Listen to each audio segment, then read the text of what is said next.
नमस्कार दोस्तों, आज हम बात करेंगे जेपी पावर स्टॉक के बारे में। अगर जेपी पावर स्टॉक के बारे में बात करें तो 18.84 रुपए के प्राइस लेवल पे अभी स्टॉक हमें देखने को मिल रहा है। ऑल ओवर स्टॉक के अंदर देखा जाए आज के दिन 1.62% की एक अच्छी रैली देखने को मिली। ऑल ओवर अगर स्टॉक के 5 डेज की बात करें तो 5 डेज के अंदर 14.53% की एक अच्छी तेजी देखने को मिली। और अगर 1 मंथ्स की बात करें तो 1 मंथ्स के अंदर स्टॉक जो है वो 5% की एक अच्छी रैली दिखाई है। अगर 6 मंथ्स की बात करें तो 6 मंथ के अंदर स्टॉक जो है अपने 24 रुपए का जो हाई था, जो 20 रुपीज का एक हाई था, उस हाई से स्टॉक हमें काफी डाउन आता हुआ देखने को मिला है और -6.45% की गिरावट के साथ हमें ये स्टॉक देखने को मिल रहा है।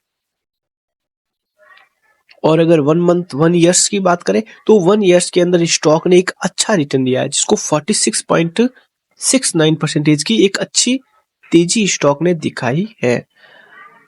अगर स्टॉक के 5 ईयर्स की बात करें, अगर आप इस स्टॉक को 5 ईयर तक होल्ड रखते हो तो समथिंग आप समझ सकते हो स्टॉक ने कितना रिटर्न दिया, 1155% का रिटर्न।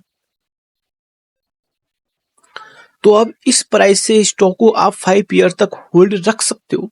अगर आप इतना बड़ा रिटर्न लेना चाहते हो तो आपको 5 ईयर का समथिंग देना पड़ेगा, 5 ईयर का समय इस स्टॉक को देना पड़ेगा, तो ही ये स्टॉक आपको ये इतना ज्यादा 1000% का रिटर्न दे पाएगा।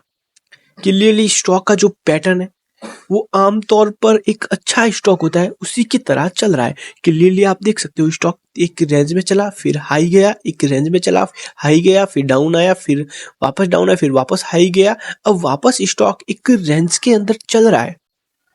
तो यहाँ से आप ये एक बात क्लियर कर सकते हो कि स्टॉक जो है वो 18 रुपए के प्राइस लेवल से 50 रुपए के प्राइस लेवल तक जाने का समय 1 ईयर का तो लगेगा।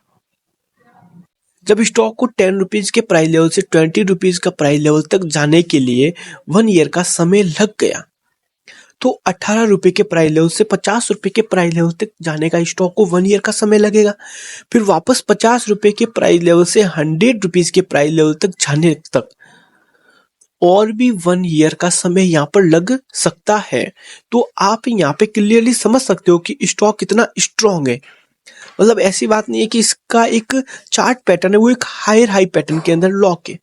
अभी यहाँ से वापस 5 ईयर का एक रूटीन स्टार्ट होगा। समथिंग अभी 2024 चल रहा है, 2030 के अंदर समथिंग ये स्टॉक आपको 180 रुपए के प्राइस लेवल पे भी देखने को मिल सकता है, या 200 रुपए के प्राइस लेवल पर भी देखने को मिल सकता है, क्योंकि पावर सेक्टर का स्टॉक है और आने वाले टाइम में भविष्य में सिर्फ एक ही चीज का ट्रेंड होगा, वो होगा पावर सेक्टर। तो आपको अगर पावर सेक्टर के अंदर एक अच्छा स्ट्रांगली स्टॉक चाहिए, आप सुजलॉन को देख लीजिए। सुजलॉन 80 रुपए 84 रुपए तक गया, वो भी 6 रुपए के प्राइस लेवल से या 12 रुपए के प्राइस लेवल से हम देखते आ रहे हैं, लेकिन सुजलॉन बहुत फास्टली ग्रोथ हुआ। तो हो सकता है 2025 के अंदर ये एक फास्ट ग्रोथ दिखाए, फिर वापस स्लो हो जाए, और हो सकता है 2030 के अंदर और भी ज्यादा, मतलब 300 या 400 तक के भी हमें लेवल्स ये स्टॉक दिखाए।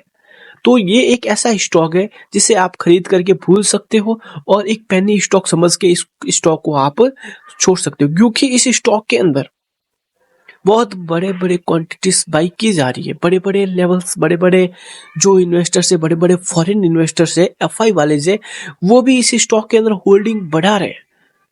तो आप समझ सकते हो कि ये स्टॉक कितना आगे जाएगा और कितना मतलब कि स्टॉक हाई लगा सकता है और कितना आपको प्रॉफिट ये स्टॉक देगा। इसके फंडामेंटल के जरिए हम आपको समझाते हैं। तो यहाँ पे आप क्लियरली देख सकते हो कि जेपी पावर स्टॉक प्रमोटर्स की होल्डिंग है वो 24% है। मतलब कि एक परफेक्ट शेयर में प्रमोटर्स की होल्डिंग इतनी होनी चाहिए, तो इतनी 24% एक परफेक्ट होल्डिंग है। और एफआई वालों की बात करें तो एफआई वाले लगातार स्टॉक के अंदर होल्डिंग बढ़ा रहे हैं, लगातार होल्डिंग बढ़ा रहे हैं। तो एफआई वाले होल्डिंग बढ़ा रहे हैं, तो आप समझ सकते हो कि इस स्टॉक में कुछ बड़ा होगा। यहाँ पे डीआई वालों ने थोड़ी होल्डिंग घटाई गलती से प्रॉफिट बुकिंग की, लेकिन अब फिर से वापस डीआई वाले भी होल्डिंग बढ़ा रहे हैं। तो समझ सकते हो कि 50 अगर 24% प्रमोटर के पास होल्डिंग है और 20% एफआई वालों के पास होल्डिंग हो जाएगी और आने वाले समय में 20% होल्डिंग होगी वो डीआई वालों के पास होगी। तो आप यहाँ पे देख सकते हो टोटल 64% की होल्डिंग है, वो तो इन सेक्टरों के अंदर चली जाएगी। तो पब्लिक के पास ओनली फॉर 36% होल्डिंग बचेगी। तो आप समझ सकते हो कि यहाँ से अपर सर्किट भी लग सकता है स्टॉक के अंदर हाईली, और स्टॉक है जो हाईली एक हाई रेंज के अंदर जा सकता है और एक अच्छा रिटर्न निकालने में ये स्टॉक कामयाब हो सकता है। तो आने वाले टाइम में, आने वाले समय में ये अदानी मतलब जे पावर स्टॉक मल्टी बैगर बनने की कगार पर है। आने वाले समय में जेपी पावर स्टॉक जो है वो मल्टी बैगर बन सकता है।